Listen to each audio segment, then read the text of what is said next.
Hello and welcome to From the BON. This is the debrief from Burnley versus Luton, and we did have the idea that we'd do these fast after the event, but I'm quite glad we've had to take our time on this one, really, because judging by some of the social media reaction to that performance and everything, it's probably been a good idea to have 48 hours to sort of digest it all a little bit.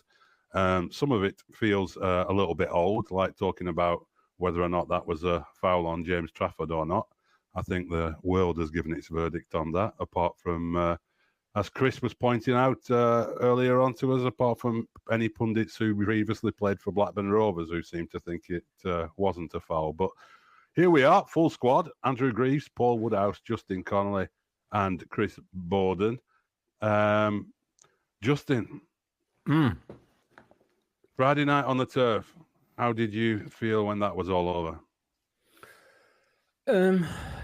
I think angry is probably the word that springs to mind immediately. I mean, you know, it's hard enough getting points in the Premier League, isn't it, without having these kinds of things happen. We've got to talk about the goal, the equalising goal, haven't we, in the dying minutes. To me, it's what's weird about it is it's not even controversial to me. It's like a very clear and obvious foul, you know. And if VAR exists for any reason, it's to correct mistakes like that, isn't it? And I'm absolutely baffled as to why the goal wasn't disallowed. I don't know if anybody has ever read the FA's rules of the game or whether you've had, something better to do. But I've dipped into it from time to time, and impeding a player with contact is explicitly forbidden. Quite a lot of the other things that are forbidden are left up to the referee's discretion, but that is one of the things that you can't do.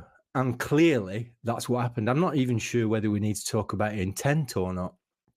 He backed up, he impeded Trafford's progress towards picking up the ball, and it's a foul, isn't it? And to get to that point in the game where, you know, we look like we're going to get what is an essential 3 points, it's just absolutely infuriating. And it's not the first time it's happened this season, is it? We've had a few VAR things go against us. And I noted that like a lot of the discussion online was about things that were totally irrelevant to the incident. A lot of people saying, "Oh, well, Trafford wasn't going to get the ball anyway." Well, you know, that's arguable, isn't it? And it's just real. You walk off there and you think, well, we maybe didn't. It wasn't our best performance of the season, but I think in that second half we were well in control of the game, and to lose 2 points in that way is just infuriating, isn't it? It is, and I think Vincent Kompany went through the list of decisions that have gone against the team in the last couple of months, and I think most of them were, almost all of them, I think you'd have to agree with, that we've been on the wrong end of those kind of decisions. I do think Trafford was a bit weak, though. I don't think he would have got to it, but that is by the by. You know, it was a foul. My initial reaction was Trafford, watching it from a wide-ish angle, is Trafford's gone for the ball and he's not gone for it in a very convincing fashion whatsoever, and he went down a little bit easily. I still think he did a bit, but it is a foul as well. I mean, Chris, does that happen with Nick Pope? Well, we know it in all likelihood it doesn't, but to Trafford, to be fair, I thought he had one of his most commanding games. You know, he's coming and claiming, so he's probably within his rights. Say, yeah, I'm gonna go pluck another one out of the sky. But I'm the same. I said in the game I grew up watching, it's not a foul. It's the goalkeeper's weak, but things have tightened up, and anything on a goalkeeper. The thing is, I think that Rachel, a friend of the podcast, of course, Rachel Brown-Finnis said on TNT Sports, said 99 times out of 100 that gets given, and that's the most annoying thing to me. It's the inconsistency when you've got Andy Gray saying it's a foul. Andy Gray, who famously put Steve Sherwood and the ball in the back of the net in the cup final in '84 for Everton. I thought when someone posted that clip, I thought Andy Gray's going to say, no, wrong with this. Old school centre forward. But, that stunned me. But if he's saying it's a foul, and I think, like we're saying, 99.9% of pundits think it's a foul, by those who've worn blue and white halves. It's, he turns, physically sticks his backside into Trafford, and Trafford. See, he's physically weak for me, and he isn't going to claim the ball. But in the modern day, it's a foul, especially when you look at Ramsey the week before, who's barely tickled Duran, who's still spinning in the area at Villa Park, and that gets given. I'm just looking at. We all look at things from a Claret perspective. I think we're quite fair and reasoned. I can get carried away, but you just look at all these the decisions that Vincent labelled. Whether you think they're fouls or not, or penalties or not. Isn't it about time we got one where there was an element of doubt? The ones that could go either way, we ain't getting. The ones we think that are cast iron, we ain't getting. And it's just galling. And for Luton to put up they put a clip up, haven't they, of him Trafford wasting time during the game, which sort of got my back up a little. But they didn't show the other half of the situation where he's trying to get Burnley going on the break with a quick throw out, and then to wrap it up with Kaminsky going over and wasting time in the area with was it "Oops, I Did It Again" by Britney Spears on the soundtrack. I thought that was a bit Toy Town, to be honest, but they can enjoy their well-earned draw. Yeah. I don't think we're going to get much dissent on the fact that it was a foul and that we were hard done by and robbed at the end of that game. Question for you, Greavesy, would be: was it an unfair scoreline though overall over the 90 minutes? A draw, do you think? I kind of do, and I know Rob Edwards came out afterwards and said, "Yeah, it's a game we probably could have won and things like that." Listen, neither side. I don't think either side were fantastic. I don't think it was a sparkling game of football. It weren't a great advert for the greatest league in the world. And again, I've got to question Vincent's substitutions. He is, this season just baffling with his substitutions. Going to a back five's always going to invite that pressure. But as Justin said right at the beginning, we were pretty much in control in that second half. The back five soaked it up, to be fair. There wasn't a threat, was there? No. So I don't think it's a fair result. And, certainly not going to get a dissenting voice from me. It's a foul in the flesh. And then the more you watch it, the more I'm convinced it's a foul. We don't help ourselves. We know that. And I agree. I don't think Trafford's getting to that. But I thought he had a good game. I thought he was trying to get us moving quickly. I thought the two centre halves looked fantastic. Dara the Rock O'Shea's, we've christened him. Another fantastic game. Real leadership. I think Ekdal was bringing the ball out of defence better than Bear has been doing in the Premier League. Some real smart moves from him. Alderkiel hung out to dry at left back again. Not quite sure why Vincent keeps putting the poor kid in the firing line. And Vitinho, I thought had one of his worst games in kind of recent times. So really mixed at the back. Foster up front, fantastic striker's performance with very little to go on, but all pace and power and strength and trying to get us moving. Amdouni is usual in and out self, So if you're looking at it overall, you might go, well, that's everything you've described suggests it should have been a draw.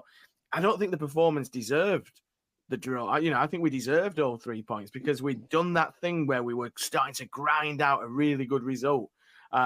Like I say, not helped by Vincent's substitutions, I don't think. But again, it is just so annoying that we're sat here, 2 points dropped against Forest, 2 points Friday night, a point against Villa at least, a point against Bournemouth. That 6 points lifts us just about out of the relegation zone. And that's the thing. So I presume we're going to get a 1-0 win at Liverpool and a 1-0 win at Man City over the next couple of weeks with dodgy last-minute penalties. And I presume once we've done that, we can draw a line under it and Howard Webb can stick his apology where the sun don't shine. But we know it's not going to happen. You know, that's the problem. Quite an upbeat take on that performance there from Greavesy. I mean, Woody, I suspect there might be a slightly different viewpoint coming from Cleveland.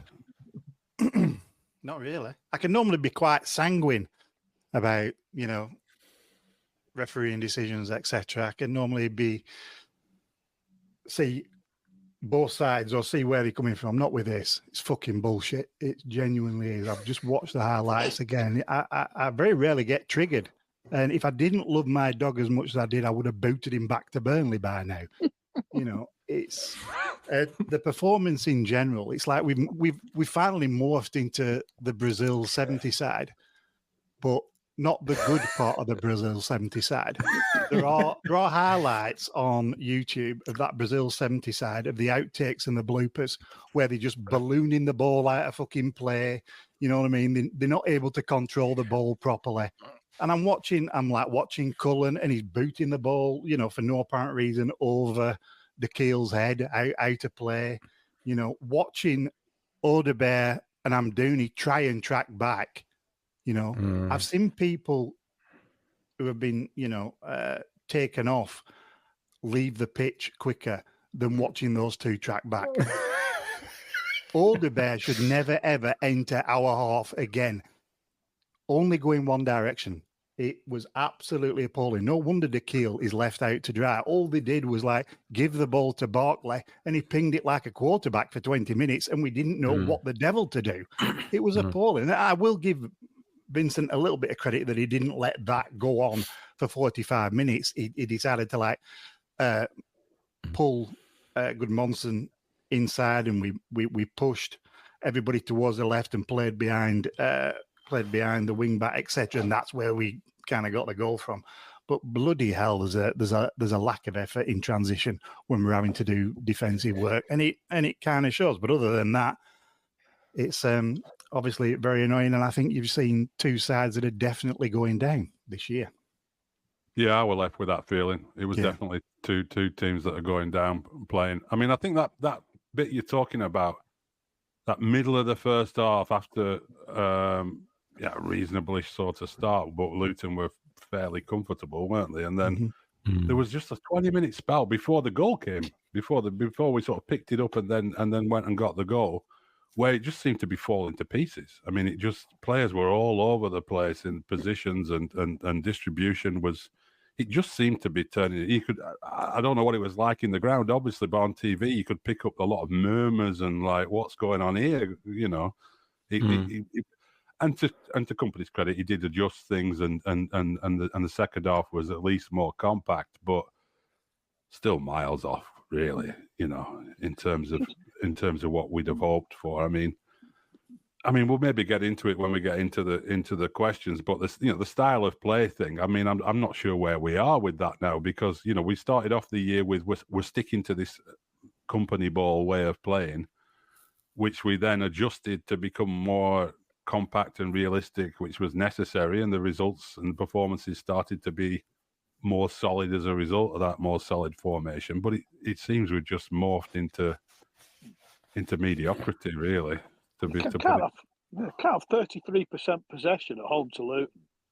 We finished 21 points. Really, finished 21 points better than them last year. I think they spent £6 million. We spent 100 plus whatever the figure is when it's converted from euros, etc. And if one team, I say, Woody thinks both will go down. If one team's going to survive, or those two, it's Luton. And you look at the teams on paper. You look at the teams on paper. And they shouldn't be anywhere near us. Townsend had a Townsend game where he flitted in and out, and didn't notice him. Barkley, who for me, he's a good player, but he's a nearly player, always has been. He'll never fulfil his potential, and he nearly creates something, and he nearly scores a goal, and he nearly does this, and we made him look like bloody for half an hour. It's just, like I say, we're this team that's going to football, the way and retain that principle, to have 30% possession at home against one of the most direct sides in the division, it's just mind-boggling. And you just confirm what we've suspected for a long time, that there's no way out, is there? The substitutions thing was really puzzling. That we were hanging on to a 1-0 lead. We weren't really hanging on that much, actually, but we're trying to protect a 1-goal lead. Let's put it that way. And he brings on Trezor and Brun Larsen. And I don't know what he's seen in either of those two players to think they're the guys who are going to knuckle down and battle and protect and chase and harry. I mean, if you put J-Rod on up front, at least you know that J-Rod, even the later career version of J-Rod, he's going to hold the ball up, he's going to close people down, he's going to do things. Trezor, that the moment that I'll think, apart from the obvious, the foul on Trafford, the moment that'll stick with me from that game that just summed up some of our new players and this season really was when ball comes to Trezor just outside our box and he goes for a no-look flick pass inside straight to a Luton player on the edge of our box, which just before they equalised, but we got away with it. But you're like, what on earth is going through his head to think that with a 1-0 lead and in that position on the field, that's what he should be trying to do? Is he overdoing it, trying to make an impression in the short spells that he's getting off the bench? But he pulled out of a tackle as well. I mean, I'm really, we're on the hook for 15 million for that fellow, and there's really not been a lot from him to suggest that he's that kind of player. But I don't know. I mean, Greavesy, what did you make of those substitutions? I mean, they're not the reason that we didn't win the game, but they were still seemed odd to me. I kind of disagree in terms of to a degree about, when you go 5 at the back like we did, it is inviting that pressure. You know what I mean? It is inviting that pressure, and it's bringing players in who've been nowhere near. I mean, I know Jack Cork came on in last minute of injury time and things like that, but Cullen's starting the game, and Cullen's not been in and out of the match day squad. We're told Berger was available for selection, so I don't know if there's an injury there. Supposedly ill, Greavesy, weren't it? Was he really? Oh, well, fair enough. It just felt like, when we were at the start of the season where it was just like the madness of King Vinny and we didn't know what the lineup was going to be and things like that. Once he brought the substitutions on, it was like that weird kind of, it's just like the Mighty Ducks. We're just going to play, 12 up front and to hell with everything else kind of thing. And he just doesn't build on what we've got. It's this madness of, we're going to bring Brun Larsen and Trezor on for Odegaard and Goodmanson, or Amdouni, I think Trezor came on for. Roberts on for Goodmanson. It's just everything about it. As soon as you bring Roberts on and you're shifting Vitinho to left back, you're moving a player out of position. You're moving Alderkiel back inside. So you're moving 2 players to accommodate 1 player. And it's madness. The whole thing is madness when it comes to his substitutions. I mean, Mike Trezor apparently, and I don't know if any of you know this, record number of assists in the Belgian league last season. Player of the year as well. Really? New stat that came out, I think, on the Sky commentary. I mean, Christ, I think we'd all get a game. We're only 1 good pre-season away from a stint at the top of the Belgian league. If that's, if this is the level we're at, and I've been willing to give him a chance because I still think he'd come good. But the more I see him, the more I'm not convinced. Yeah. So my window cleaner's lad's playing in Belgium First Division. He is actually, yeah. I was talking to Sykesy. Yeah, Sykesy referees our games on a Monday night, and he was saying he's back in the team because his colleagues off at the Asia Cup. But I mean, tell you what, someone like Ross Sykes, a bit of a galloping right back and a tall old centre half, he'd probably do quite well in this team. But yeah, the substitutions continue to baffle me. It's not the reason we didn't get the win. We've been shafted by the referee. But I do think it adds to that. I don't know, you're bringing players on. Again, Trezor gets 6 minutes to impress, so he's going to try them things because that's naturally what he's about. He's a flair player. They're going to try these things. But the problem is, a mate of mine said to me last night, Foster, He works so hard, but nobody's on the same page as him. He's holding the ball off. He's trying to let it off, and nobody's up with play because everybody's trying to get out into wings and all that. Like, there's no coherence to any. There's no flow. There's no rhythm. There's no coherence to the performances. And I tell you what, if he does eventually get it right and we start to click and get that coherence and that rhythm, we will blow teams away like we did last year. I think we'll run out of games now, and this is probably the first time on this podcast that I've kind of started to admit defeat. I think we're just going to run out of games, and we've not got a cat in hell's chance of staying up now. The last voice of positivity on this podcast has gone. There should be a klaxon warning or something. Well, on that note, I think we need to take a break. I don't know what to say. We need. Let's take a break. Come back. We've had lots of questions, haven't we, from listeners out there, and we do this quite often and don't always get to them. So let's dedicate the second half of the show to talking about some of the talking points raised by our listeners after that game, who've had time to consider things as well. So we'll do that right after this break.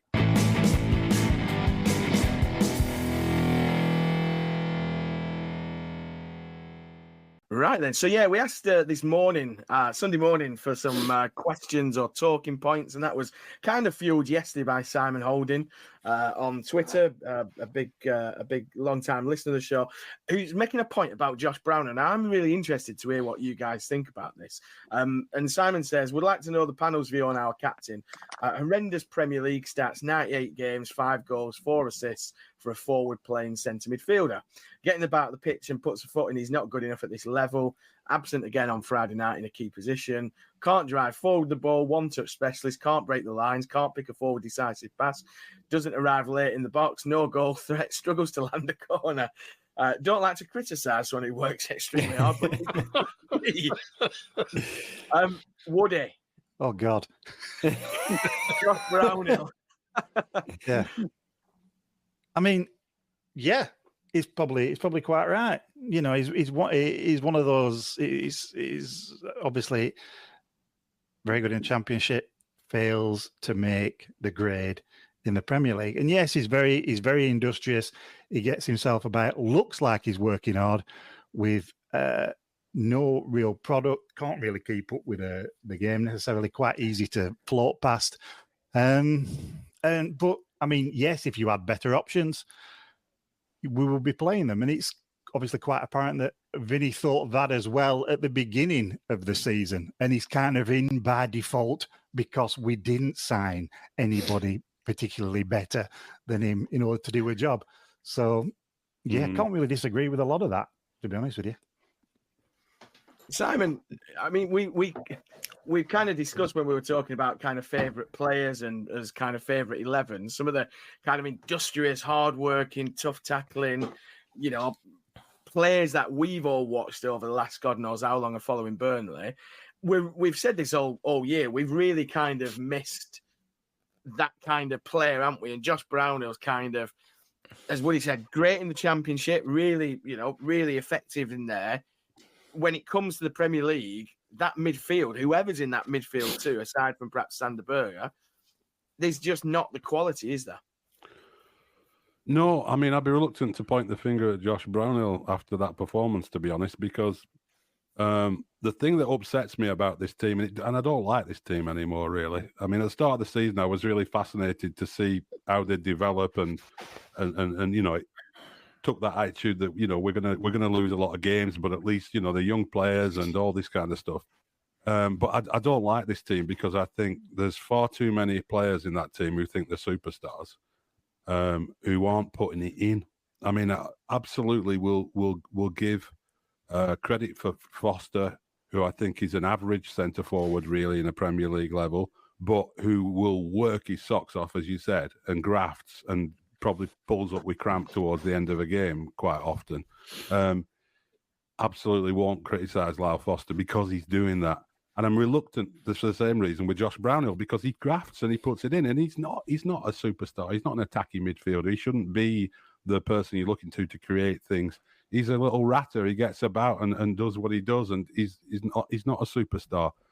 But compared to some of these players who can, think they can do fancy turns and flicks and showing off for the highlights reel instead of, tracking back and doing some work. I'd take Josh Brownhill over most of them, to be honest, just because of your graph, and yeah, are those slogans that Daesh used to have at Gawthorpe still up on the wall? Yeah, they're all still up. Yeah, legs, hearts, minds. Yeah.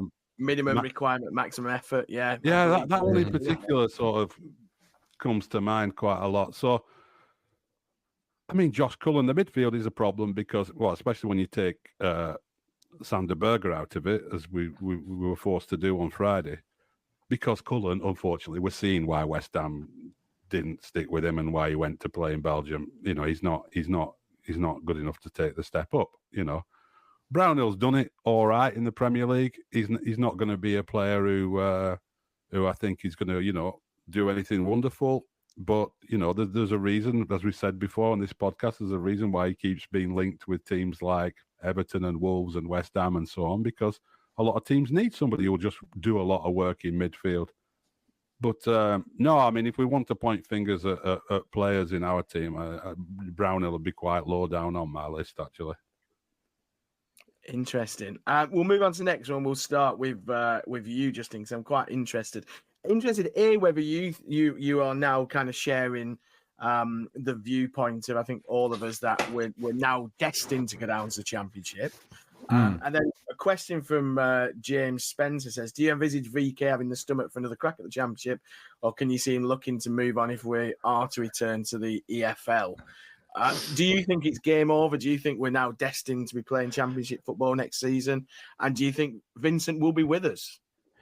Well, no, I don't think it's out of the question that we'll stay up. I think what is the 5 points in it now? Is something like that? I don't think it's out of the question that we can catch up. I've said all along that I think we're going to get more points in the second half of the season than we did in the first. Like you, I suspect we might run out of games. Although the performance on Friday has given me a little bit of a kick, really, in the sense that I expected us to really dominate that game and win it quite easily, given the recent performances. I think we really did miss Sander Berger in that game. I think he would have made a massive difference in that midfield.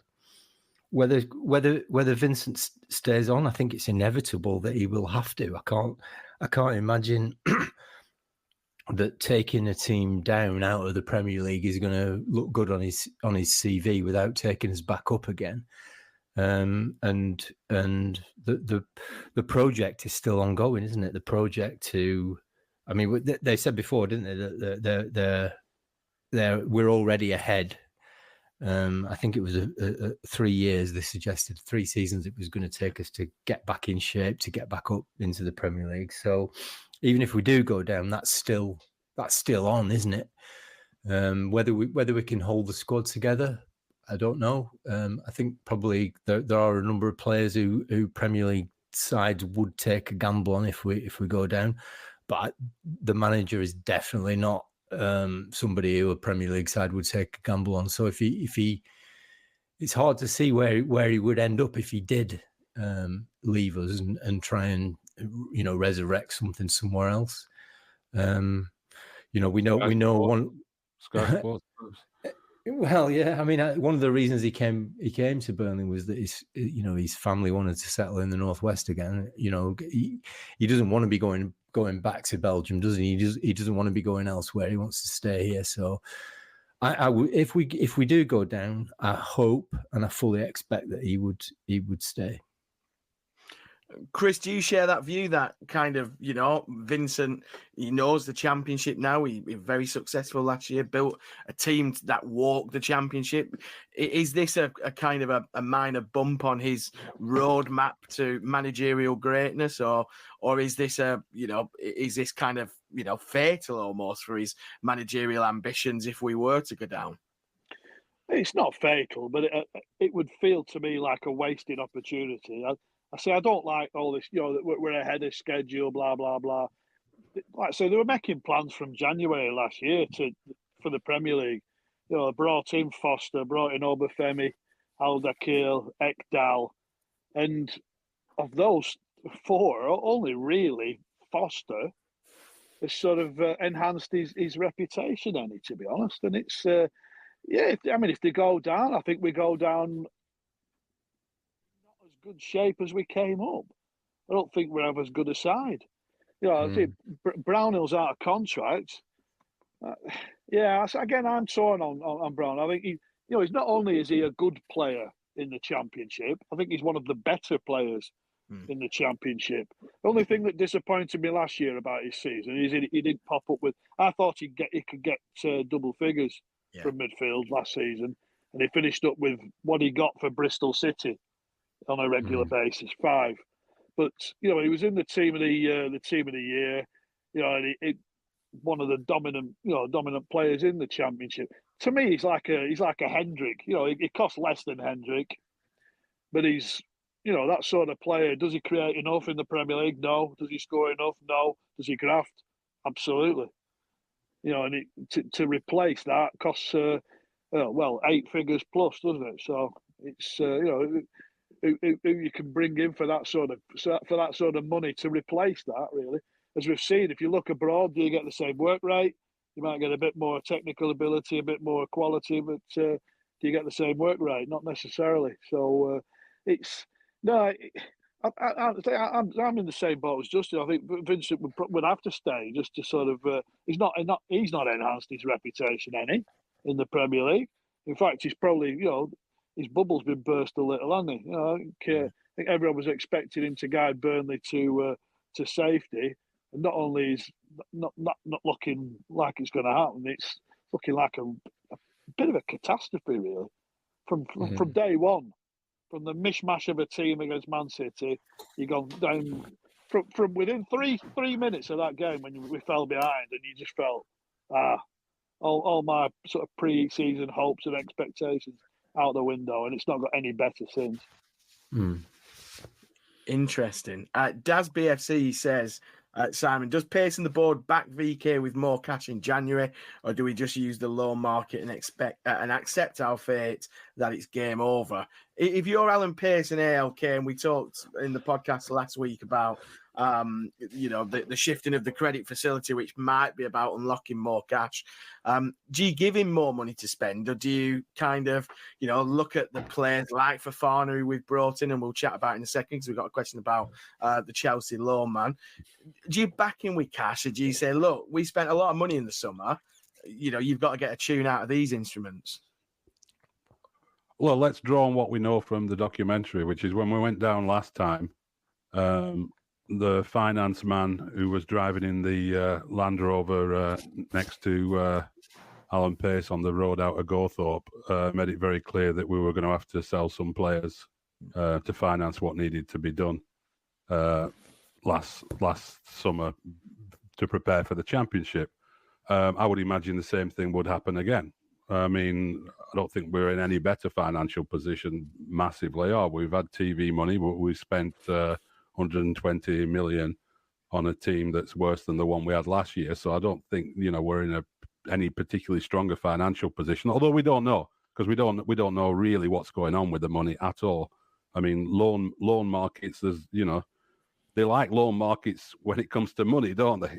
Because they certainly have got lots of loans going on. So but we don't know, is there money there or what the situation is, which is a big concern.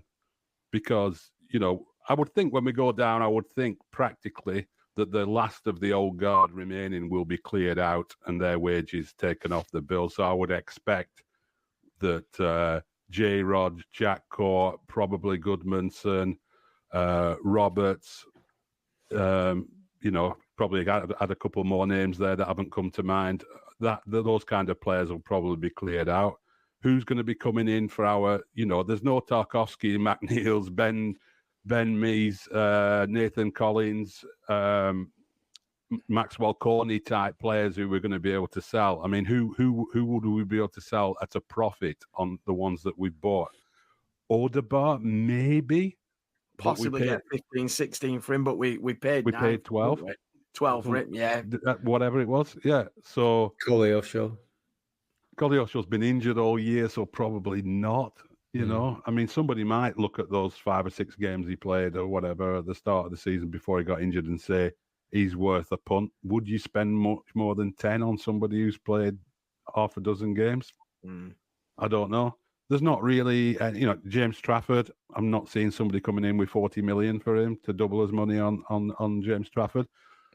So, if they are going to invest, they're probably going to have to, release people. We don't know what clauses there are in the contracts, how many Vegos type deals there are in place with the European players we've signed where, are we really on the hook for the 15 million for Mike Trezor to play him in the Championship, or is there some get out clause there? We don't know. There's loads of stuff, but I would think the back him. It's not really the question, is it? Really, it's like what is going to be left at the end of that process for company to rebuild the third team in 3 years that he's going to completely rebuild, so that when we get to October and November in the Championship, we're on this podcast saying, I just see him starting to gel now. There's a lot of new faces, and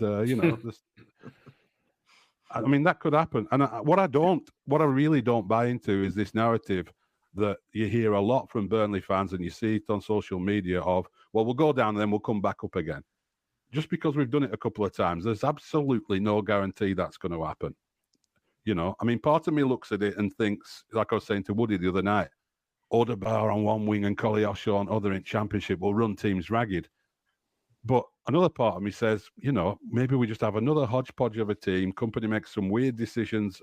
We get things wrong in the transfer market again, and we might struggle in mid-table in the Championship. I don't see us crashing down to League One. Who knows what the relationship between Company and Pace is going to be like at the end of this season? Because they said that Sean Dyche had a job for life, didn't he? So I don't expect them to get rid of him. I expect them to back him. To go back to your question, in the sense that they'll give him some resources to rebuild something. But I don't think it's a case of us going down and strengthening for promotion. I think it's going to be another clear out and another rebuild. Do you share that view, Woody, in terms of, it does look likely that the old guard who are coming to the end of their contracts, this team will look completely different to a team that, 2 years ago got relegated from the Premier League. There'll be very, very few survivors, if any. We were told the club wants to open talks with Charlie Taylor, but he could end up being, if Brownhill goes, if Court goes, if Jay goes, if Roberts goes, if, add a few more names, as Simon said. It very rarely do you see a squad completely disappear over what would essentially just be 2 seasons, 4 transfer windows, do you? Exactly. The argument is it's arguably a bigger rebuilding job if we do go down than it was last season. And last season was a huge rebuilding job. It's like we have absolutely no idea who would be going, who would be staying, who do we get money for, who do we not get money for. And we're probably in agreement in saying that we probably wouldn't get as much money as we thought we might do because of the way things have transpired. So I think there's infinitely more uncertainty. I'm definitely not in the camp of getting rid of Vincent. It's a project, work with it. The longer it goes on, the more ridiculous it seems to actually get rid of him. But I don't share this view either, that we're coming straight back up, because I genuinely don't know who we're going to have. And I wouldn't spunk a busload of cash on trying to stay in this division either. That would worry me even more if we suddenly bet the ranch on another 120 million on trying to shore up the middle of the park and it still falls to pieces. That then starts to become an existential threat to Burnley FC as a club, over the next couple of seasons or whatever. So yeah, I don't know, and it worries me. The things that we said at the beginning of the year that we were slightly uncertain are starting to come to fruition, and I'm slightly uneasy about some of it, I must admit. Yeah, me too. Before we get on to Fofana, because we will get on to our new signing, who we've not actually spoken about on any of the podcasts yet, because it was announced literally just after we'd finished recording last Thursday. Nicholas Ward says, for all the signs of progress in a 4-4-2, we are constantly being overrun in midfield. Now the defence appears to be a bit more solid. Is it the time to go back to 4-3-3? Is the 4-4-2 just to accommodate Amdouni? And Nicholas says, I'd like to see Berger in the 10 in front of Cullen and Brownhill. Now, Chris, I know kind of, it's potato with Vince because the kind of 4-4-2, 4-3-3, 4-5-1, it's all just a mystery. I've had this feeling for a while that the system we're playing is purely to accommodate Amdouni, and the return that we're getting for this system is, the kind of risk and reward is more risk and less reward because of Amdouni's inconsistency. I personally, to answer Nicholas's question, I would go back to a 4-3-3, and it would be Berger in the 10 rather than Amdouni. I wouldn't have Amdouni near my starting lineup for now. Do you, Chris, think a return to 4-3-3 now the defense is a lot more solid? We feel like that unit is getting better. Might just help us get a handle on some of these games where we have been overrun in the first part of the season. I think you can accommodate Amdouni. He gave one of his better performances of the season at Nottingham Forest, playing from the right-hand side of a front three, if truth be told. Again, you can talk about systems and tactics all you like in the Premier League. But the players, they're going to play in the next couple of games. They're going to play against squads and whatever teams are selected from those squads that are a million miles better than anything we've got. So you can play whatever system you want. You go back to the old W formation. You can do, you can try and pretend we're all Johan Cruyff or whatever. You can be, let's play 2-3-5 and smash it at everyone. But it doesn't matter. We just aren't good enough. So yeah. It's one of those. Amdouni, to me, he's erratic. He makes strange decisions at times. He can't seem to stay on his feet at the moment. I think he needs to change his boots first and foremost. But he's the one. I think he's genuine quality, the lad. He's technically as good as anything we've seen in a Burnley shirt. I do. We talk about like what he was saying the other week. Stephen Fletcher. You go back, and because his stay was so short-lived, people don't. They don't remember how good technically he was sensational, Fletcher. I think Amdouni's like very similar. Will he finish with 8 to 9 goals like Fletcher? Probably not. But he's one of we've seen Berger he can influence it further forward. He can play in front of the back four. He's shown he can do both. It's the side looked better without Cullen in it, with Brownhill and Berger. So I'd be happy with that, to be honest. But it's one of those now. You run of games in Koleosho look red hot, picked up an injury. Alderbert's had a run of 6 or 7 starts where he's been red hot and then sort of tapered off a little. Have we got anything as explosive a talent as him? Trezeur's not really that talent. Trezeur's a luxury as well. I was saying I'm not surprised he got linked with Palace in the summer, because you can see, they've got an Eze and an Elise and players like that built on an absolutely rock solid foundation. That I think the concern at Palace is that they want the handbrake taken off that Roy Hodgson typically provides, but.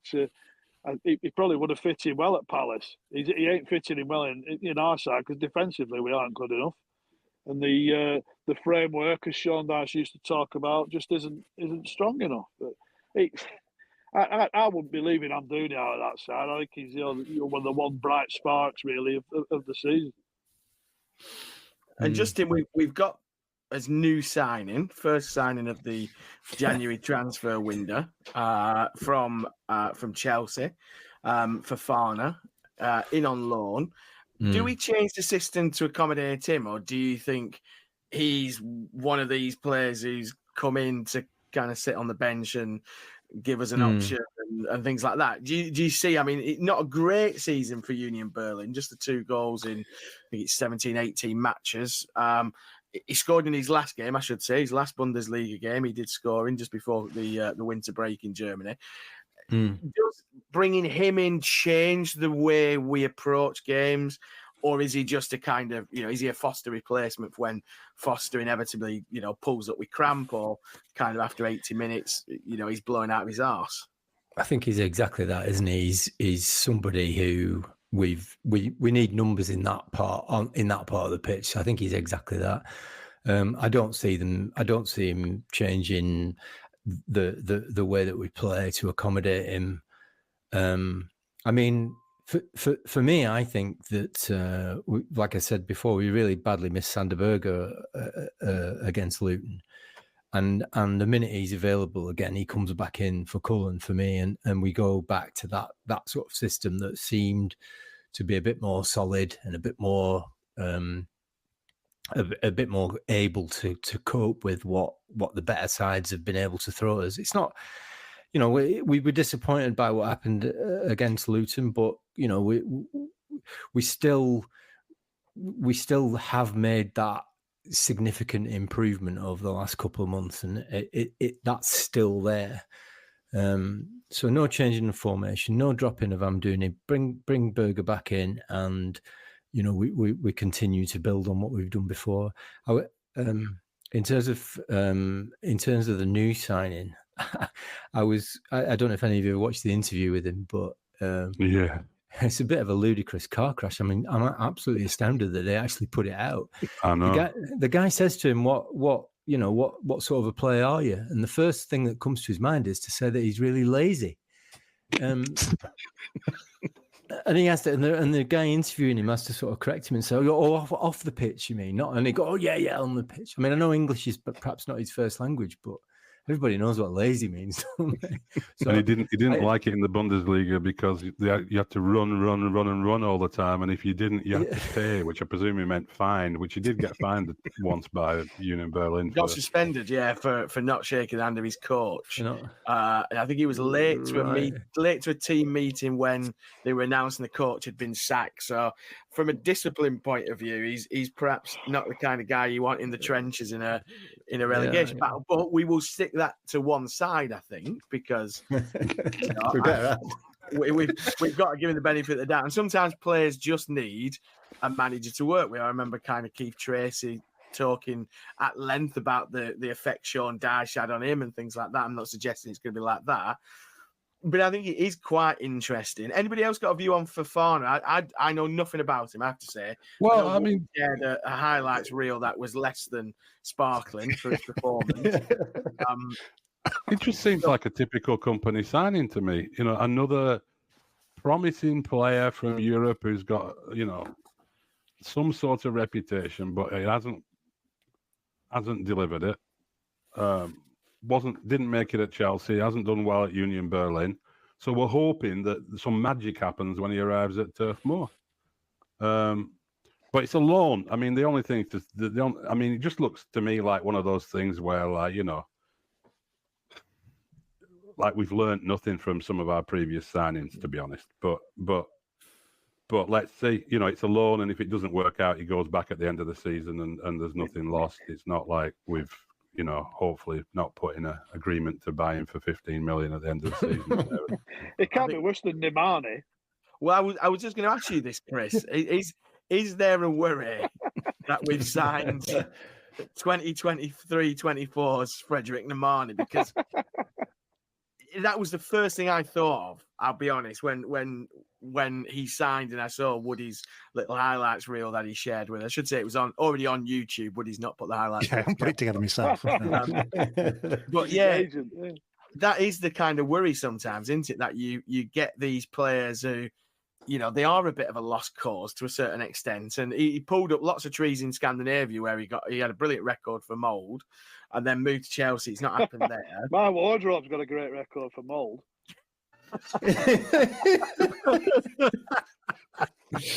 Oh, magazines, Chris. Yeah. No, let's see. I've not seen the kid. He seems a character. I'll give him that from his video. It'd be good to have about the place. If he's an Ivory Coast forward at Chelsea, why is he not at AFCON?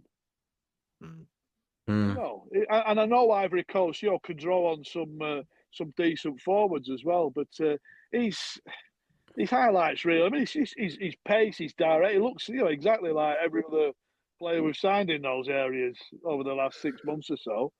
It's whether he can convert that into goals and assists in the Premier League, and nobody has a clue. But yeah, Nimani looked like he'd never played the sport before in his life, didn't he? But it tells me something that, like, when we signed those players in the summer, we didn't know what they were like either, did we really? But we, after that season in the Championship, and after players like Zaroury came along and Benson, and we got had such wonderful enjoyment out of watching them playing, we just presumed, well, Company can spot a player, so they're gonna come in and they're gonna be like, it doesn't really matter that much how many games they've played. Koleosho had only played 2 games for Espanyol, hasn't he, or something? Yeah. It doesn't matter because Company's spotted something and his recruitment team have spotted something, and like inevitably after what's gone on this season, that sort of blind faith in Company is going to be, if he's bringing him in, he's going to be a star of the future.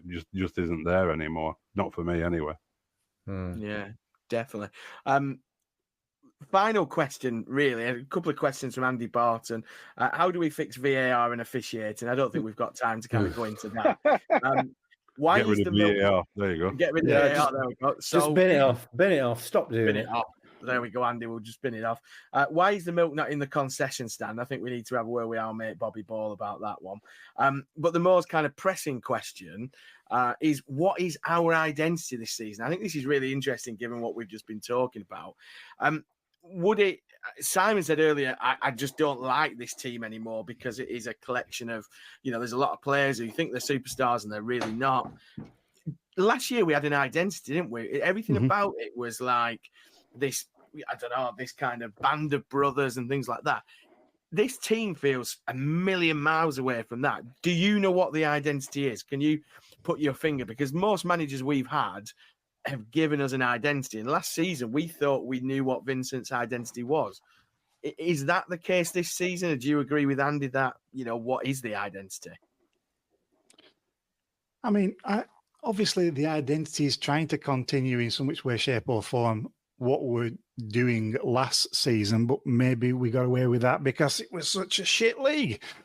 We're suddenly up against a bunch of teams that are, it literally is men against boys. We're pretenders at this log. We've got a guy who's second season in management in English football, and with a load of young lads who have never particularly played before at this kind of a level. And it's like, honestly, what did we expect?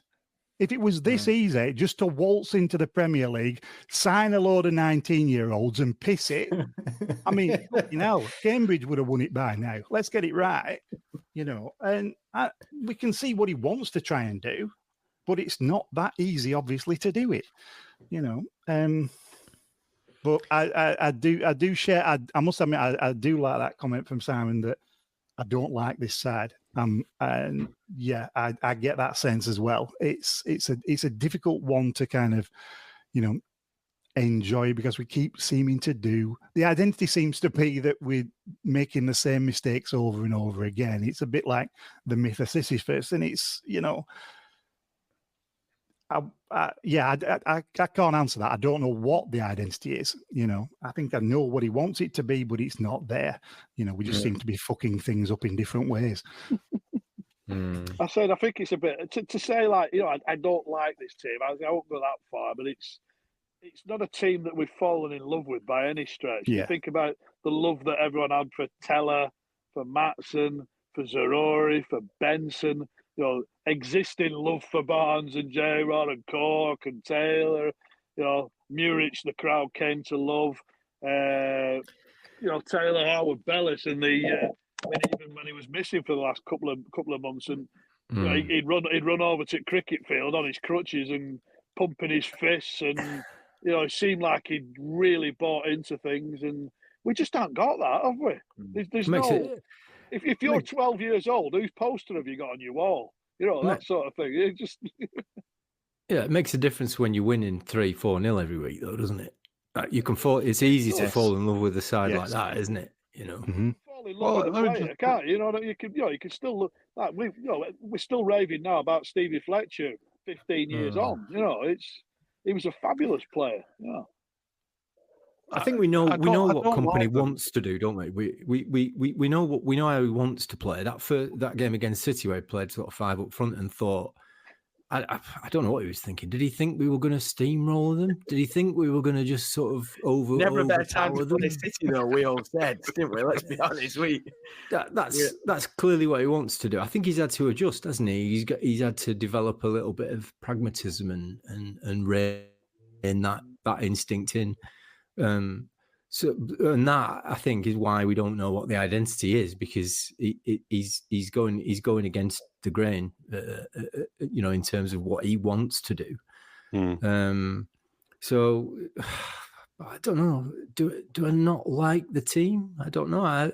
I've seen some good things from them. I think that first half against Luton was really poor and they lacked intensity, but most of the time they do seem to be putting the shift in. They do. It's not like they're not trying, is it? It's not like there's, I don't know. That first half was really disappointing, but I think they are putting the work in. I mean, God knows what happens during the week when they're on the training ground, because there must be a lot to get through, a lot to do when they review these games. I wouldn't go so far as to say I don't like them. I've seen some. I love what I think Foster's great to watch. I think the way he plays is impressive, but I don't think I'd say I don't like them. I think we've underachieved so far, and I'm hoping for better things. I think that's what I would say. Let me just explain what I mean by I don't like them. Then, if it's been brought up a few times saying that, and I know it does sound strong, but I think when you think back at previous Burnley teams, even when they've not been particularly good, there's been the feeling that they are Burnley players in a sense that that's hard to explain exactly what that means, really. But obviously Dyche's team had a really strong identity that they took from the manager, and I think this team also takes to a degree their identity from the manager. And there's a little bit of arrogance about this team, and there's a little bit of an arrogance about Company, which can be when things are going well, he's great, and doesn't come over as arrogance when things are going well. He sounds very, very rooted. But this idea, some of the things he said, this will be the worst we've played against Manchester City, and this constant, it's going to be, it's going to get better. We can't sign any strikers better than Lyle Foster, and these kind of expressions do sound a little bit not rooted in reality, and the team gives off this feeling of of arrogance. Really, Trezor doing that flick is an arrogant thing to do. I just don't see a heart and soul, and I'm not saying they're not putting the effort in, but I don't think they've got an identity amongst themselves. I don't think they're a team. They're not really a team or a unit. They haven't gone through those things that we saw. When you saw Tarkowski and me facing wave after wave of attack from teams and holding them off and so on, you liked that, even though it wasn't spectacular, beautiful football or anything. I liked that, and I liked things even about the Steve Cottrell era. I liked things about the Owen Coyle team and going back to all our favourite players and so on. There's just nothing about this team that there's a couple of players who show sparkles and moments where you say Chris was saying Amdouni. You see Amdouni, you think, yeah, technically he's good, but then he does really makes the wrong decisions constantly. It's just not.